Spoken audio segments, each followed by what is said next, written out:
Entidade americana também quer a cabeça do Moraes. Fez o pedido oficial ao governo americano pela lei Magnitsky contra o Alexandre de Moraes. Dessa vez não é político, é a sociedade civil pedindo a cabeça do Alexandre de Moraes. Vamos falar também nesse vídeo sobre o Lula, que não se deu por vencido.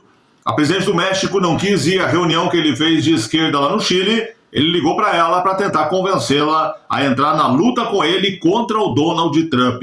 E ainda, Jair Bolsonaro estava a caminho de um culto evangélico quando ficou sabendo que não seria preso. Nesse culto, hoje pela manhã, o presidente orou, se ajoelhou, deu glória a Deus e chorou copiosamente. Vamos falar sobre isso nesse vídeo. Mas antes, eu peço que você se inscreva no canal, que você curta, comente, compartilhe e mande para todo mundo, para que a gente possa alcançar as pessoas, falar com eles de política, de geopolítica, mas sempre tendo como base a nossa fé e os nossos princípios. Entidade americana pede sanções contra Moraes pela lei Magnitsky. A Legal Help for You entrou na briga e acionou o judiciário americano pedindo para ingressar como amicus curiae, ou seja, como um terceiro interessado. Isso no processo que a Rumble e a Trump Media movem contra o Alexandre de Moraes. Está lembrando daquele processo? É o mesmo processo que eles acusam Moraes de ter dado ordens ilegais dentro dos Estados Unidos, tanto a Rumble quanto a Trump Media, em relação ao Constantino, em relação ao Paulo Figueiredo, em relação ao Eduardo Bolsonaro, enfim, você lembra da história, né? Mais um capítulo do embate entre Brasil e Estados Unidos. Dessa vez, uma entidade sediada na Flórida pediu à justiça americana que envie ao Departamento de Estado os autos do processo que contesta as decisões do ministro Alexandre de Moraes da Suprema Corte. Então, essa Legal Help for You, ela é uma associação de advogados, de defensores públicos, juristas, e eles estão entrando no processo que já é movido contra o Moraes, porque ele tem dado ordens dentro dos Estados Unidos, totalmente fora da jurisdição dele, e eles pedem que esse processo seja enviado ao governo americano, lá à mesa do Donald Trump, e pedem ao mesmo tempo que de forma imediata seja sancionado Moraes pela lei Magnitsky, a lei global Magnitsky. Mais um capítulo, né? E dessa vez não é um político, não é o Donald Trump, não é o Eduardo Bolsonaro, é uma entidade da associação civil, né? É uma entidade de advogados que está entrando com um processo, está entrando, melhor dizendo, num processo já existente, como um terceiro interessado. Então, quem que é esse interessado? Pense comigo. O terceiro interessado é a própria sociedade americana. E antes que alguém venha falar aqui que eles estão tentando dar ordem dentro do Brasil, não. O problema são as ordens que o Moraes deu dentro dos Estados Unidos. E isso, na visão deles, feriu não só essa relação Brasil e Estados Unidos, mas a própria sociedade americana. Então, por isso, eles entram na defesa do que seria a sociedade americana, pedindo sanções imediatas ao Alexandre de Moraes. Não sei se vai resolver, mas com certeza é mais uma pressão aí para cima do Donald Trump para que rapidamente o Moraes seja sancionado. Vamos ver o que acontece aí nos próximos dias. Lula não se deu por vencido. Lembra que eu te falei que ele ligou, tentou, convidou, insistiu com a presidente do México para que ela fosse na reunião dos canhotas, dos nanicos, canhotos, lá no Chile? Ela não quis papo, não quis ir. Na volta ao Brasil, ontem à noite ele ligou pedindo que ela entre nessa luta contra o Donald Trump. Pessoas que acompanharam esse fato, né? Pessoas próximas ao Lula disseram que ele ligou, que ele conversou com ela, mas não falaram o resultado. Se não falaram o resultado, muito provavelmente o resultado não foi bom. Lembrando que o México também foi tarifado, né? O México foi tarifado em 30% junto com a União Europeia. Mas o próprio Donald Trump já disse que deve baixar para 15% em relação à União Europeia. Então o México talvez entre na mesma situação. A presidente do México está preocupada em diminuir a violência na fronteira e diminuir o tráfico na fronteira também, que foram as exigências do governo americano para melhorar a situação de taxas, né, em relação ao México. Agora, chama atenção que, em meio ao Lula conversando com a presidente do México, tentando passar para nós aqui que ele não está nem aí, na verdade ele está desesperado. E ontem ele pediu que o Haddad entrasse em contato com o governo americano. Sabe o que aconteceu? O Haddad tomou uma porta na cara.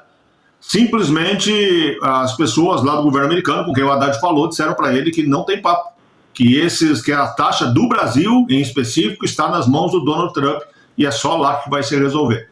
Então o Lula, se quiser, vai ter que ajoelhar e pedir pinico lá para o Donald Trump, senão não tem conversa. Essa é a grande verdade.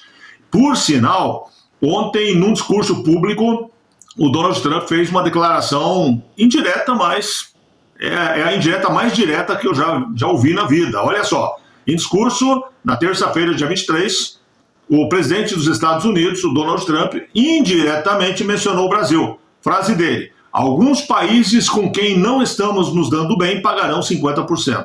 Detalhe que o Brasil é o único país do mundo que foi sancionado em 50%. Também falou em relação à União Europeia e a China, com quem, segundo ele, está muito próximo de um acordo. E aí, o acordo com a União Europeia prevê tarifas de 15%. Eu falei para você há pouco, né? Uma coisa que a gente precisa entender é que todo comércio internacional ele tem essa tarifa, essa taxa. O que acontece é assim: quando os Estados Unidos vendem um produto para o Brasil, a taxa colocada aqui no Brasil, cobrada pelo governo brasileiro em cima desse produto, em alguns casos chega a 150%. Enquanto lá nos Estados Unidos, para produtos importados do Brasil, até o início do governo Lula, na maioria dos casos, a taxa era 0. Depois foi para 25%, no caso do aço, depois para 10%, agora para mais 50%, né? 10 mais 50%, então seria 60%. Mas esse é um problema do governo Lula. Em relação à Europa, é a mesma coisa. Os Estados Unidos, quando vendem para a Europa, a taxa lá na Europa é alta, é grande. Quando a Europa vende para os Estados Unidos, a taxa é bem menor. O que o governo americano está tentando fazer é equilibrar, é aproximar essas duas taxas. Isso acontece porque o mundo se protege dos Estados Unidos. Afinal de contas, os Estados Unidos sozinho, em algumas áreas, ele é maior que o resto do planeta, né? Então, a área militar, por exemplo. Então, você tem que, no comércio, se proteger. É o que eles tentam fazer, impondo tarifas. Mas, em alguns casos, ou na maioria deles, tarifas absurdas. Muitas vezes eu sou questionado aqui, às vezes até de forma dura, por evangélicos que são, segundo eles, de esquerda. Porque eu digo que não existe evangélico de esquerda. E é a minha opinião. Para mim, você serve a Deus ou ao inimigo dele. Ninguém pode servir a dois senhores. E a esquerda defende tudo aquilo que é contrário ao que Deus nos ensinou.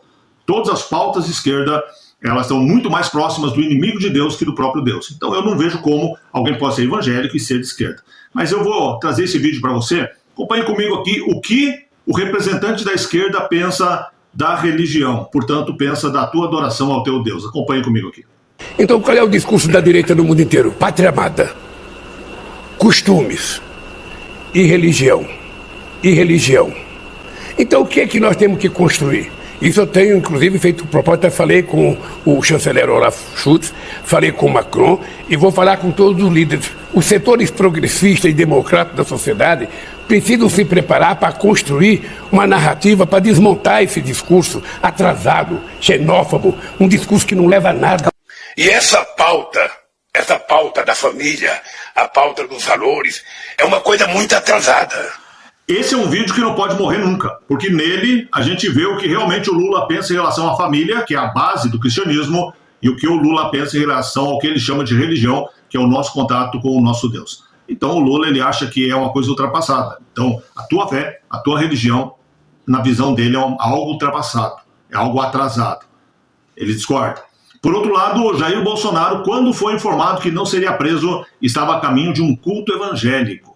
Olha a matéria comigo aqui do Pleno News. A decisão de Moraes saiu quando Bolsonaro se dirigia para uma igreja evangélica. Como ele não pode sair de casa à noite, ele foi no culto hoje pela manhã. O ex-presidente participou de um culto na quinta-feira em Taguatinga, ali nos arredores de Brasília. O ex-presidente, Jair Bolsonaro, participou na quinta-feira, dia 24, de um culto evangélico na Catedral da Bênção, em Taguatinga, no Distrito Federal. Olha só, ele chorou durante a pregação. Durante a celebração, ele se ajoelhou e, aos prantos, ele deu glória a Deus.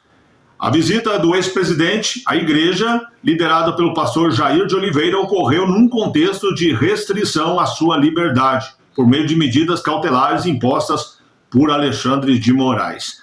Quero chamar sua atenção para mais um detalhe que aconteceu lá no culto, né? Em meio a todo mundo. Enquanto o Bolsonaro se deslocava para a igreja, saiu a decisão de Moraes e ele foi avisado que não seria preso. O detalhe é que nesse culto o Bolsonaro dobrou os joelhos, deu glória a Deus, se emocionou, chorou copiosamente lá em Taguatinga, nos arredores de Brasília, onde é permitido que ele vá, né? Ele esteve pela manhã adorando a Deus. Sem saber se seria preso ou não seria preso, até então, ele se dirigiu para o culto. Essa é a diferença. Por isso que eu voto no Bolsonaro e não voto no Lula. Por isso que eu digo que se você é evangélico e vota no Lula, você está enganado. ou em relação a uma coisa ou em relação a outra. Ou você está enganado em relação a Lula, ou você está enganado em relação a Deus. É impossível alguém que é realmente evangélico, que segue o que Deus determinou e nos ensinou, apoiar alguém que faz tudo contra ele. Alguém que declaradamente é inimigo dele. Aí você pode dizer para mim, o Lula não é inimigo de Deus? Os meus amigos fazem o que eu digo. Lembra? Senhor Jesus Cristo. Os meus amigos fazem o que eu digo. Os inimigos fazem o contrário, então. Portanto, os inimigos fazem aquilo que eu não quero que faça. E aí eu pergunto para você, evangélico pode votar no Lula? Evangélico pode votar na esquerda? Grande abraço, beijo no seu coração, Deus abençoe muito você, sua casa, sua família e até o próximo vídeo.